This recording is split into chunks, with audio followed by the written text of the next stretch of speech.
A'udzu billahi minasyaitonir rajim. Bismillahirrahmanirrahim. Alhamdulillahi rabbil alamin. Allahumma salli ala sayidina Muhammadin wa ala alihi sayidina Muhammadin wa salim. An bɛ Ala fo k'a barikada ka sɔli ka caya an kuntigi ka Muhamadu Rasulullah kisi ni nɛɛma o b'a n'a so dingow ye ka foli ni tanuni di Sherifula TV filɛbaga bɛɛ lajɛlen ma diɲɛ seleke naani ale k'a n'a la maa o maa b'a la nin waati in na ka an filɛ an bɛ foli di aw ma danti foli min na o hukumu kɔnɔna la an b'a fɔ aw bisimila aw ka émission Mandi Kana la n'o ye du ani denbaya ye du ani denbaya bi i ka dɔn an ye wele bila maa min ma o fana ye maa ye n'ale fana cɛsirilen don kosɛbɛ musoya ale ka taaɲɛ a n'a ka sabatili la o ye mɔgɔ min ye an bolokɔrɔ bi o ye an balimamuso ye ni dɔw b'a dɔn n'o ye madame Mayi Ɲare ye n'ale ye vice-présidente ye vice-présidente du réseau international des femmes leaders RUFEL leader donc o leader do an bɛ foli ni tanni an b'o d'a ma kɛnɛ in kɔnɔna la an b'a fɔ Mayi Ɲare ma k'i ni wula i ni wula Matu nse ani ce nse ayiwa an b'a fɔ k'i Ɲare nse i bisimila ye du kɔnɔna la sa sabula n'i y'a mɛn ko du muso do o don an ye wele bi ma i y'an jaabi o diyara an ye kosɛbɛ ayiwa an kɔni b'a dɔn k'a fɔ k'i ye Mayi Ɲare ye i ka baara fana an b'a dɔn k'a fɔ i cɛsirilen don i bɛ fɛn caman kɛ nka bamananw ko ten ko mɛn dan ye mɛn tigila ye ayiwa i ka nin réseau in n'i y'ale vice-présidente ye n'o ye réseau international des femmes leaders RUFEL ye o tuma na i bɛ se ka kunnafoni di an filɛbagaw ma u ka faamuyali sɔrɔ o kɔnɔna la ayiwa Matu i ni ce i ni baraji a ye invité aw ka plateau kan a diyara n ye yani n ka n da don kuma kɔnɔ n bɛ aw ka filɛlikɛlaw bɛɛ fo parce que i y'a mɛn mɔgɔninfin i bɛ nin baara sugu la mɔgɔ de bɛ yen min b'i lajɛ donc mɔgɔ o mɔgɔ bɛ yen nɔ n'u b'aw ka télé filɛ u bɛ ni ce u ni baraji ayiwa réseau international des femmes leaders ne y'o vice présidente ye donc an bɛ baara kɛ fɛn fɛn ka siraw tagama sira fɛn fɛn bɛ na ni muso ka dɛmɛ ye yɔrɔ yɛrɛ y'a fɔ cogo min na n'i ko ko du i ko ko muso i ko ko quartier i ko muso i ko kabila i ko muso i ko jamana i ko muso n'i ye fɛn o fɛn dilan ni muso t'a daminɛ na a b'a laban na ni muso tɛ ko min na a man di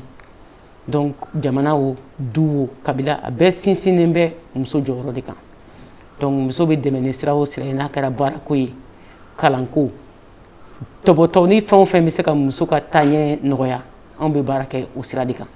donc an bɛ baara kɛ œuvre humanitaire caman an bɛ dɛmɛw nati u ma kalanko ninnu na an da b'olu la u ka jɔyɔrɔko an da b'olu la fɛn caman de bɛ yen nɔ mun bɛ musow dɛmɛ u ka baara kɔnɔna la an bɛ intervenir olu siraw kan donc o de ye RUFEL ka baara ye de façon générale. ok Mayi Ɲare an b'i fo an ye faamuyali belebeleba sɔrɔ o la ayiwa an ye wele bi e ni anw an bɛna jɛ ka masala fɛn min kan o de ye la communication facteur de l'entente dans le foyer ayiwa n'o ye sigikafɔ ye furu kɔnɔna la o bɛ se ka na ni bɛn ye a bɛ se ka na ni ɲɔgɔn faamu ye a bɛ se ka na ni kelenya ye o hukumu kɔnɔna la an bɛ fɛ k'a dɔn fɔlɔ-fɔlɔ yali sigikafɔ in n'o ye communication ye an ni ɲɔgɔn cɛ furu kɔnɔ furu cɛ ani furumuso o bɛ se ka bange fɛn jumɛn de la furu kɔnɔ ayiwa Matu i ni ce i ka ɲininkali la bamananw ko ko sigikafɔ ye damu ye sigikafɔ n'i ko i b'a fɔ k'a s'a dan na furu kɔnɔna dama tɛ diɲɛ sigilen bɛ sigikafɔ kan parce que n b'a fɔ mɔgɔw ɲɛna kuma bɛɛ kuma tɛ foyi ye nka kuma ye fɛn bɛɛ ye fɛn foyi tɛ diɲɛ kɔnɔ k'a fɔ k'o bɛ yen nɔ k'o ka bon ni kuma yɛrɛ ye ɲɛna ye ko barika b'o la ni kuma ye parce que ko mana gɛlɛya cogo cogo n'a y'aw sigi k'a fɔ a kɛra togo togo n'aw bɛ dusukun jɛlen don aw bɛ bɔda sɔrɔ a ko la donc o hukumu kɔnɔna na n'i ko ko furu i ko ko bɛnkan n'i ko ko furu i ko ko kabila fila i ko ko communauté fila i ko ko jamana n'i ko ko furu surtout an ka farafinna furu a t'i komi tubabuw bɛ furu kɛ cogo min na a bɛ mɔgɔ fila ni ɲɔgɔn cɛ dama a b'olu bɛɛ de kun kan an ka jamana ninnu kɔnɔ an ka farafin laada ninnu na furu bɛ kabila de fɔ donc furu bɛ na ni mɔgɔ caman de ye min bɛ intervenir a la o hokumu kɔnɔna na n'i ye jama fara ɲɔgɔn kan ni kuma tɛ ni hakilina falen tɛ i tɛ sigicogo si sɔrɔ a ko la o b'a yira k'a fɔ ko kuma in a nafa ka bon kuma in o de ye a soubassement ye kuma in o de y'a sinsinbere ye kuma in o de y'a jɔbere ye ni kuma in tɛ yen nɔ fosi tɛ yen nɔ secret fɛn fɛn bɛ furuɲɔgɔnw ni ɲɔgɔn cɛ o ye kuma de ye ka kuma sabati ka sigikafɔ sabati ka hakili falen sabati ka ko to ɲɔgɔn ta la sabati ka muɲu ni sabali sabati n'olu sabatira ka ban furu kɔnɔ fɛn bɛɛ bɛ yen fɛn bɛɛ ka ɲi ala bɛ fɛn fɛn bɔ an ni ɲɔgɔn cɛ a bɛɛ ye barikafɛnw ye donc pour que k'a yira k'a fɔ barika bɛ kuma in na barika bɛ sigikafɔ la o de y'a fɔlɔ yɛrɛ ye. ayiwa o diyara n ye n ye faamuyali sɔrɔ o fana na mais nin bɛɛ nafa bɛ sigikafɔ la munna cɛ dɔw bɛ yen minnu tɛ sɔn abada sigikafɔ u ka tɛmɛ olu furumusow ni ɲɔgɔn cɛ o bɛ cɛ la cogo min na muso dɔw yɛrɛ fana bɛ yen minnu fana t'a ɲini k'u cɛ kuma ɲɔgɔnya yali i bɛ se ka mun fɔ an ye o fana kan. ok i ka o ɲininkali diyara n ye c'est que fɛn caman de bɛ yen bi mun bɛ communication jɔyɔrɔ dɔgɔya n'an b'a fɔ o ma événement ou bien situation mun bɛ mɔgɔ distrait o distraction fɛn caman b'o la o distraction a bɛ se ka kɛ téléphone ye a bɛ se ka kɛ SMS ye a bɛ se ka kɛ internet ye parce que n'i bɛ internet kan tellement k'i bɛ plaisir sɔrɔ ka nouvelle ta ka mɔgɔw ka publication ye i bɛ ɲinɛ essentiel kɔ comme an b'a fɔ cogo min na ne ye baara kɛ san caman téléphone sow la donc n bɛ technologie nafa dɔn technologie de ye ko ye min bɛ mɔgɔ surunya i ni mɔgɔ minnu tɛ ɲɔgɔn dɔn mais a b'i janya i ni mɔgɔ minnu bɛ ɲɔgɔn kan donc n'i y'i ta diɲɛlatigɛ ta olu fɛn ninnu fɛ i laban bɛ ɲina pewu i yɛrɛ sigikun ye min ye furu yɛrɛ kun ye mun ye donc tellement que kuma b'i ni mɔgɔ wɛrɛw cɛ kuma b'i ni kɛnɛmamɔgɔw cɛ kuma b'i ni fɛn wɛrɛw i bɛ ka ko wɛrɛw jateminɛ i bɛ mɔgɔ wɛrɛw ye i laban bɛ na ɲina pewu k'a fɔ ko i ye dalakan dɔ di et que i bɛ furu hokumu kɔnɔ i ni mɔgɔ dɔ bɛ ɲɔgɔn kan i kɛra cɛ i kɛra muso ye a y'aw kan di ɲɔgɔn ma ni gɛlɛya bɛ yen nɔ a kan ka sigi k'a fɔ ni hɛrɛ bɛ yen a kan ka sigi k'a fɔ hali aw ka diɲɛlatigɛ taabolo o kan ka kɛ ko ye a bɛ min kuma kɛ aw ni ɲɔgɔn cɛ donc sigikafɔ mun tɛ furu kɔnɔ sisan a base ba ye mɔgɔw distrairelen don ni ko caman ye a bɛ se ka kɛ cɛw bɛ distraire ni musow ye kɛnɛma musow bɛ distraire en même temps fana ni fɛn wɛrɛw ye ni cɛw ni kɔɲɔw ni fɛnw social ye donc ni distraire n'o ye dɔrɔn i bɛ ɲina i ka furu kɔ i bɛ ɲina i tɔ kelen kɔ i bɛ ɲina i dalakan kɔ i bɛ ɲina aw bɛnna ka fara ɲɔgɔn kan min kɔ donc n'i sera o yɔrɔ la dɔrɔn sigikafɔ bɛ gɛlɛya n'i dun ɲina n'i tɔ kelen kɔ dɔrɔn aw y'a daminɛ ni min ye aw bɛ ɲinɛ o kɔ ne fɛ o gɛlɛya de bɛ furu kɔnɔ kosɛbɛ sisan. ayiwa n'i y'a o fɔ an ye an y'o faamuya wa an b'a dɔn fana a kuma in barika b'a la mais o n'a ta o ta i komi i da sera réseau kow ma a ka kɛ réseau ye wali k'i a ka kɛ sigikafɔ tɛ mɔgɔ minnu ni ɲɔgɔn cɛ furu kɔnɔna la ou bien denbaya kɔnɔna la a bɛ se ka kɛ kɔlɔlɔ jumɛn ye ka bin aw ka mɔgɔya kan. o ɲininkali diyara n ye o kɔlɔlɔ tɛ fɔ ka ban o parce que pour que i ni mɔgɔ ka se furu la sigikafɔ de kɛra a la a kɛra aw ka sigikafɔ ye o a kɛra mɔgɔ wɛrɛw ta ye o a kɔni furu kɔni tɛ se ka tigɛ cogo si la ni kuma t'a la o tɛ se ka kɛ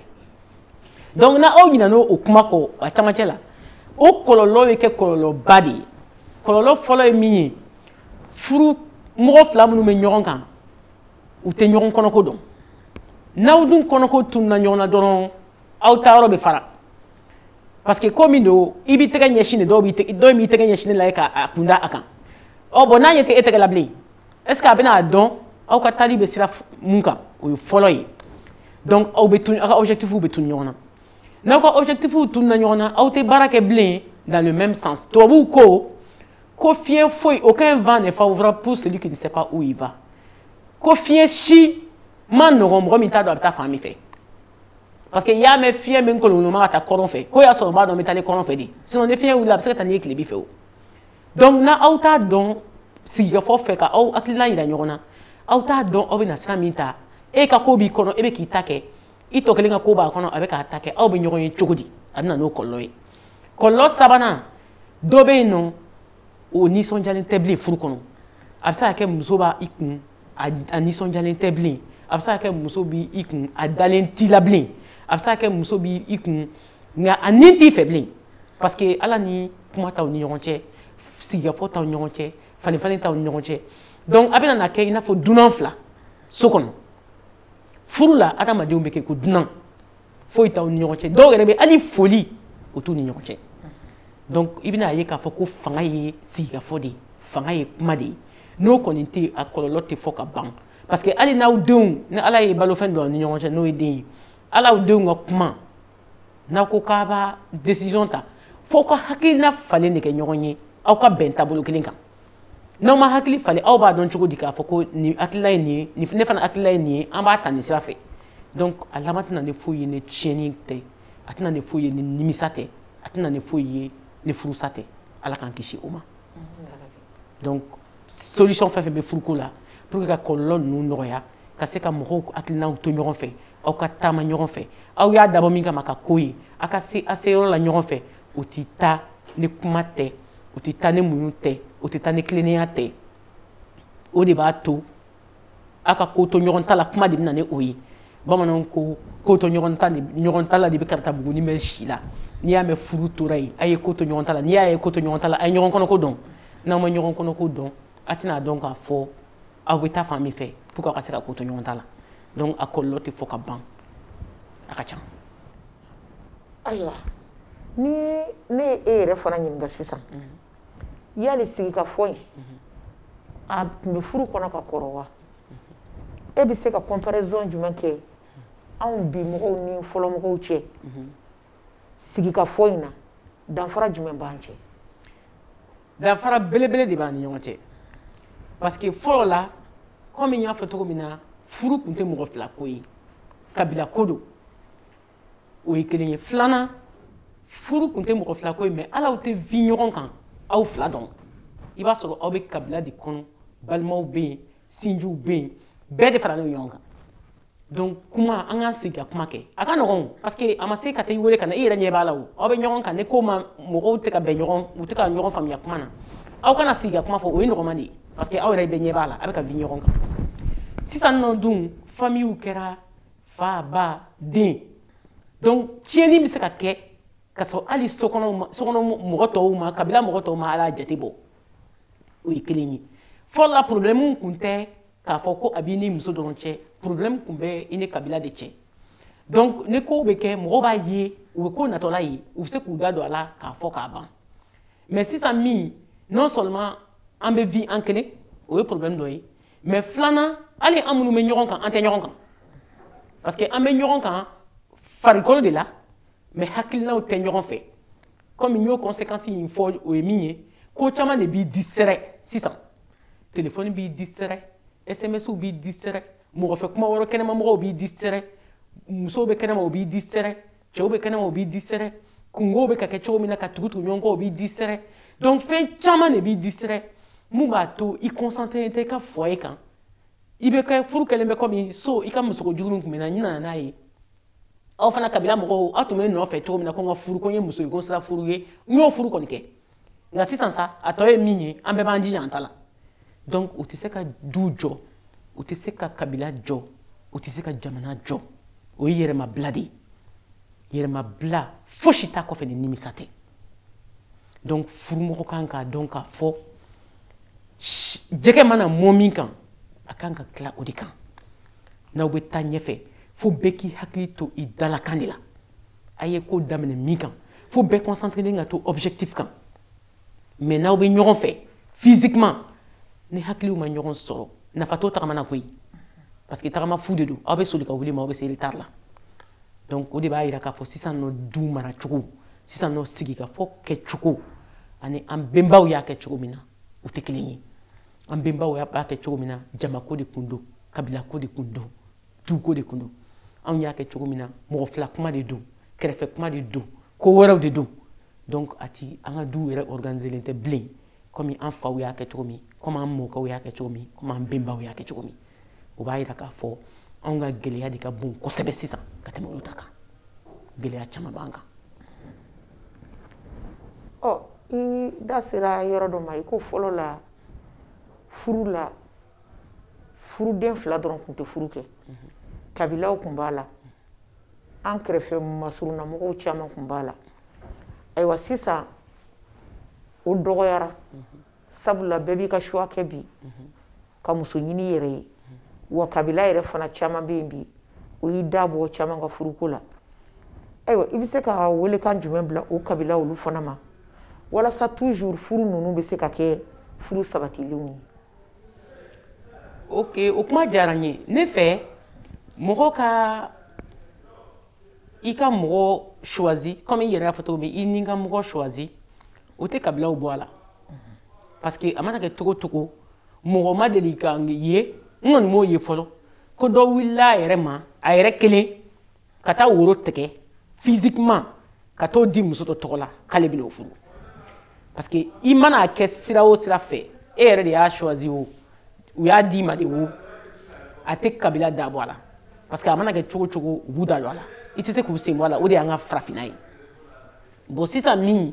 ko o tɛ ka olu ko ninnu gɛlɛya donna olu caman kɔnɔ quoi parce que mun na ni mɔgɔw ni responsabilité dira u yɛrɛ ma et k'i ka mɔgɔ choisi kɔlɔlɔ b'a la mais côté positif fana b'a la o côté positif ye kɔlɔlɔ min b'a la c'est que mɔgɔw bɛ se ka na ni mɔgɔ dɔ ye famille mɔgɔw sigilen tɛ k'a bɛ na ni min ye o bɛ se ka famille mɔgɔw tɔɔrɔ comme u b'a fɔ furuw bɛ yen nɔ furuɲɔgɔnw bɛ yen nɔ an ka kow ka ca laadaw ka ca mais côté min b'a la min ka ɲi ni i nana ni mɔgɔ min ye i yɛrɛ tɛna se k'a fɔ ni problème bɔra a la ko kabila de nɔ y'o ye o parce que e de y'i tɛgɛ ɲɛsin a ma k'i b'a fɛ donc ni e b'a fɛ e de nana n'a ye o fɛn o fɛn mana bɔ o kɔnɔ o ye e yɛrɛ ka ko dilannen de ye a b'i responsabiliser a b'a to i b'i ka vie ta en main parce que du fait que famille mɔgɔw bɛ musow di cɛw ma o b'a to cɛ caman t'i yɛrɛ sentir responsable parce que a dir'u ma de olu ka choix tɛ n'u nana ni mɔgɔ min ye u ka choix o ye u bɛ kɛ responsable ye vis-à-vis de cette personne parce que bɔda tɛ yen e de taara ɲini ka na donc an nana ye k'a fɔ an ka famille ninnu kɔnɔ cɛw ka responsabilité niveau bɛ ka jigin kosɛbɛ a niveau bɛ ka jigin sur beaucoup de choses comme musow fana y'u jɔyɔrɔ bila n b'a fɔ yɔrɔ caman na parce que n'i y'an ka du tiɲɛ cogo ye bi an bɛ niveau min na i b'a ye k'a fɔ musow t'u place la wa cɛw yɛrɛ fana t'u place la donc a nana ni kɔlɔlɔ caman ye an ka du dilan cogo la an ka société yɛrɛ dilan organiser cogo yɛrɛ kɛra problème ye an bolo sisan ayiwa an ka bi baro bɛ fɛn min kan o ye ɲɔgɔn kuma ɲɔgɔnyali ye an b'a ye fana an ka furu dɔw kɔnɔ cɛw b'an furu u bɛ na n'an ye mais i b'a sɔrɔ cɛ bɔra mɔgɔ dɔw de la i n'a fɔ burankɛ i n'a fɔ buramuso an bɛ ko dɔw kɛ du kɔnɔna la i b'a sɔrɔ o fana ma bɛn olu dɔw b'an wele k'u b'an bilasira an caman bɛ yen an t'a lamɛn an t'u hakilina ɲini k'a dɔn an tɛ baara kɛ n'a ye ayiwa i bɛ mun fɔ an ye o fana kan. Comme n y'a fɔ cogo min na o de b'an ka société in ja o maaw furulen don kabilaw de ma u furulen tɛ mɔgɔninfin kelenw ma donc fɔlɔ la i den e tun b'a kɔlɔsi i kɛrɛfɛ mɔgɔw b'a kɔlɔsi i ka carré kɔnɔ mɔgɔw b'a kɔlɔsi i ka kabila mɔgɔw b'a kɔlɔsi a bɛ taa école min na o b'a kɔlɔsi a mana taa fan o fan o bɛɛ de ye kɔlɔsibaga ye i den nɔfɛ u b'a suit n'u y'a ye kojugu la u b'a gɛn ka bɔ a la u b'a kɔrɔfɔ u bɛ se k'a la ten donc tuma bɛɛ ne b'a fɔ adamaden i den yɛrɛ ɲɛ visage saba de b'a la a bɛ jogo min kɛ e ɲɛna a n'a bɛ jogo min kɛ i ka carré kɔnɔ mɔgɔw ɲɛna a n'a bɛ jogo min kɛ école la a si tɛ kelen ye donc o bɛ cogo min na o bɛ adamadenya yɛrɛ de sigi cogo kan ni muso b'i bolo muso bɛ se ka kɛ a bɛ jogo min kɛ e ɲɛna a n'a bɛ min kɛ yira i ka kabila mɔgɔw la a n'a bɛ min yira mɔgɔ gansanw na a bɛ se ka kɛ a jogo si tɛ jogo kelen ye donc n'i ko k'an ka jɛ ka sigi i ko an ka jɛ ka kuma fo a ka kɛ problème ye bɛɛ bɛ se ka min dilan ni min kɛra min ɲɛna don min na fo an ka sɔn o ka dɔ fɔ o la comme misali la ni dɔ ye muso ye a nana du kɔnɔ a furula ka na a bɛ ka fɛn dɔ kɛ o ni du tabiya tɛ taa a bɛ se ka kɛ a t'a dɔn dunan de don a ka kan ni a cɛ tɛ yen n'a buramuso bɛ yen buramuso ka sɔn k'a wele k'a gɛrɛ a la ka kuma ɲɛfɔ a ɲɛna karisa i bɛ ka min kɛ ani an ka kow taabolo tɛ kelen ye ani an ka tabiyaw tɛ kelen ye donc o fana bɛ na ni ko caman ye o bɛ na ni buramuso ka kuma fɔcogo ye parce que kuma fana b'a fɔcogo bolo a b'a ɲɛ a b'a tiɲɛ donc buramuso bɛ kuma fɔ a ye cogo min na ni nɔgɔya ni fɛnw ye o b'a to kuma in bɛ tɛmɛ ka ɲɛ muso fana min bɛ na f'a ka kɛ muɲunen ye a ka kɛ mɔgɔ majiginnen ye ni kuma fɔra ye a b'a faamuya k'a fɔ k'a bɛ taa sira ɲuman de kan donc hali bi jama min bɛ buraw ni fɛnw b'u da don an ka furuko kumaw n'an ka fɛnw na an ka kabilaw n'an ka jamana sigilen b'o sigicogo la donc o ye diyagoya de ye k'a fɔ k'i buramuso ni burankɛw ni nimɔgɔw ni mɔgɔ bɛ i bɛ taa furu ka taa mɔgɔ sɔrɔ yen nɔ o b'i komi i bɔra ka minnu to i ka so minnu ka kɔrɔ n'i ye i ka so i bɛ taa minnu sɔrɔ n'olu fana ka kɔrɔ n'i ye o y'i kɔrɔw de ye i faw i ka so i bɛ taa i faw sɔrɔ yan fɛ i baw ainsi de suite donc an ka société ninnu donnen bɛ ɲɔgɔn na ce qui fait que a fara ka gɛlɛn ka bɔ ɲɔgɔn na quoi. ayiwa o diyara n ye faamuyali belebelebaw n hakili la o sɔrɔla kumaw kɔnɔna la ayiwa wagati ale kɔni sɛbɛkɔrɔ kurunna ayiwa walasa ka émission kun cɛ folikan min b'i bolo ka ɲɛsin an filɛbagaw ma ani fana kuma datugu kuma la bilasiralikan jumɛn b'i fɛ ka ɲɛsin kɛrɛnkɛrɛnnenya la an ka jeune couple ma n'o ye an ka denmisɛn minnu bɛ yen n'olu ye furu kɛlen kuraw ye ani minnu bɛna furu kɛ kɔfɛ walasa u k'a dɔn k'a fɔ ko sigikafɔ ale ye jɔda belebeleba bɛ an ka furu kɔnɔna la. d'accord Matuku i ka nin kuma in diyara n ye n'i ko sigikafɔ hakilina falen de don jogo dɔw bɛ yen nɔ a n'o bɛ taa ɲɔgɔn fɛ communication yɛrɛ définition ye mun ye il y a toujours un émetteur dɔ bɛ kuma fɔ un récepteur mun b'a sɔrɔ donc olu hokumu kɔnɔna na pour que o nɛgɛjuru siraw adamadenya yɛrɛ kɔnɔna la u ka ɲɔgɔn sɔrɔ a bɛ sinsin bere damadɔw de kan o bere fɔlɔ ye mun ye communication na i k'a dɔn i ka objectif ye min ye est-ce que objectif in ye kɛlɛko de don wa ou bien a bɛ ka baro de kɛ wa ou bien plainte de don wa donc communication bɛ ka kɛ objectif min na f'i k'i hakili to o la o ye kuma fɔlɔ ye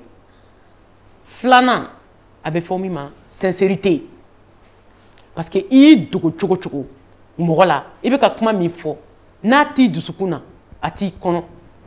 i kɛra togo togo a tigi bɛna dɔn k'a fɔ i bɛ ka essayer ka kuma a fɛ mais i sincèrelen tɛ sinsin bolo min fana bɛ yen nɔ n'o bɛ communication tilen o ye tilennenya de ye tilennenya i ka hakɛ ye min ye i ka sɔn o ma dɔ in ka hakɛ ye min ye a fana ka sɔn o ma k'o tagama a bɛɛ ka to aw ka hakɛ kɔnɔ naaninan min bɛ yen nɔ n'o ye communication tilen o ye i ka sɔn i ka jalaki ma furu kɔnɔna na ni i ye min kɛ n'a ma ɲa i ka sɔn k'a fɔ ko y'i ka jalaki ye parce que don bɛ ŋana si man ca n'i ye min kɛ bi n'a ma bɛn i ka sɔn a ma k'a fɔ ko ala ko tiɲɛ e ye jalaki sɔrɔ nin yɔrɔ la i ka yafa deli i tɔ kelen fɛ aw ka avancer mais tant que i ma sɔn jalaki ma parce que dɔw bɛ fɛ mun ka jugu furu kɔnɔ i b'a dɔn wa ka kɛlɛ ban ka sɔrɔ kuma ma ɲɛfɔ parce que n'i ye kɛlɛ ban ka sɔrɔ ɲɛfɔli ma kɛ i ka da la k'a fɔ ko différé de don o kuma kelen in o ɲɔgɔn wɛrɛ bɛ kɛ a b'aw sigi k'a fɔ de ka bɛn kɛ a kan a ka kuma bɛɛ fɛsɛfɛsɛ pour que nin banna o ye tiɲɛ ye mais a ɲɔgɔn wɛrɛ kana kɛ pour que a ɲɔgɔn wɛrɛ kana kɛ f'i a ka sigi ka kuma fɔ k'a ban pewu a ka sɔrɔ ka ci wɛrɛ kɛ donc ladilikan mun bɛ ne bolo ka di denmisɛnninw dama tɛ furubaga bɛɛ ma o ye an ka ko kɛ tiɲɛ kan an ka ko kɛ tiɲɛ kan an ka ko kɛ an y'a daminɛ ni kan min ye an ka to o kan muso minnu bɛ yen a ka kan an k'a fɔ ka muɲu ka sabali mais muɲu ka sabali tɛ taa diɲɛ kɔnɔ cogo si n'an tɛ tiɲɛ kan tiɲɛ de bɛ laban donc an ka kɛ mɔgɔ ye min bɛ baara kɛ ni tiɲɛ ye an ka kɛ mɔgɔ ye min bɛ baara kɛ ni sabali ye an k'an hakili to an kumakan na furu donna kuma min kan dɛ an ka hakili to la n'an ma hakili to la n'an sɔrɔla ka wuli cogo cogo an bɛ fili n nana aw ka émission plateau kan nin fana ye sigikafɔ de ye o nin tɛ furu kɔnɔ mais nin ye sigikafɔ ye jamana na nin ye sigikafɔ ye famille taabolo la nin ye sigikafɔ ye mɔgɔw ka bɛn na donc a ka kan an ka aw fo k'aw wale ɲuman dɔn aw ka jɔyɔrɔ ka bon kosɛbɛ baara in na jamana in kɔnɔ parce que aw ka nin émission ninnu b'a to mɔgɔw b'a dɔn jogo minnu b'u la n'a man ɲi ani bɛ se ka ko améliorer cogo min na pour que sigikafɔ min ye damu ye an ka se k'o damu sɔrɔ an ka duw kɔnɔ an ka se k'o damu sɔrɔ an ka commune kɔnɔ an ka se k'o damu sɔrɔ an ka société kɔnɔ an ka se k'o damu sɔrɔ an ka jamana kɔnɔ quoi aw ni ce aw ni baraji ala k'aw bolo ma ka baara la rabi ayiwa an b'i yɛrɛ fo Mayi Ɲare ka denbaya bɛɛ lajɛlen fo i sera an ka kɛnɛ kɔnɔ a diyara an ye a ma bonya an ma a bɛnna an ma o tuma n'i ye mɔgɔ wele n'a y'i jaabi a ka kan i ka foli kɔma segin a tigi ma an b'i fo k'i ka baarakɛɲɔgɔnw bɛɛ fo i ni muso minnu bɛ yen n'aw bɛ jɛ ka baaraw kɛ ɲɔgɔn fɛ ni o vice présidente ye ni o ye i ka dɔn réseau international des femmes leaders RIFSEL o tuma na an bɛ foli di a muso bɛɛ kelen kelenna bɛɛ lajɛlen ma i tɔgɔ la nin wagati in kɔnɔna la ayiwa k'a yira aw la fana ko émission ninnu a sigikun de ye an ka jateminɛw kɛ ka baaraw kɛ n'a ye i komi an balimamuso bɔra sisan k'a fɔ cogo min na n'o ye Mayi Ɲare ye bamananw ko ten ko kɔnɔbara la cimuru k'o ye dabara ye o tuma fɛn min bɛ mɔgɔ kɔnɔ o t'i dɔn mɛ n'i y'a bɔ i da la a ka ca ala fɛ faamuyali bɛ na o tuma an ka sigi ka fɔ an k'o caya an ka denbaya kɔnɔna la ala ka sigi ka fɔ ala k'o fana caya an ni ɲɔgɔn cɛ bɛn ani kelenya kan ayiwa an ti bɔ kɛnɛ fana kɔnɔ n'an ma a Seyid Usmani Sherif Madani Hayidara a n'a ka denbaya n'a kanubaga bɛɛ lajɛlen fo diɲɛ seleke naani kan la a kanubaga bi yɔrɔ yɔrɔ an bɛ foli di u bɛɛ lajɛlen ma o tuma na k'a fɔ aw ɲɛna bi nin de kɛra aw garijɛgɛ ye aw ka du ani denbaya kɔnɔna la n'o ye communication ye thème ale tun bɛ boli o kan bi an b'a fɔ assalamu alaikum wa rahmatulahi wa taala wa barakatuhu a k'an bɛn diɲɛ waati wɛrɛ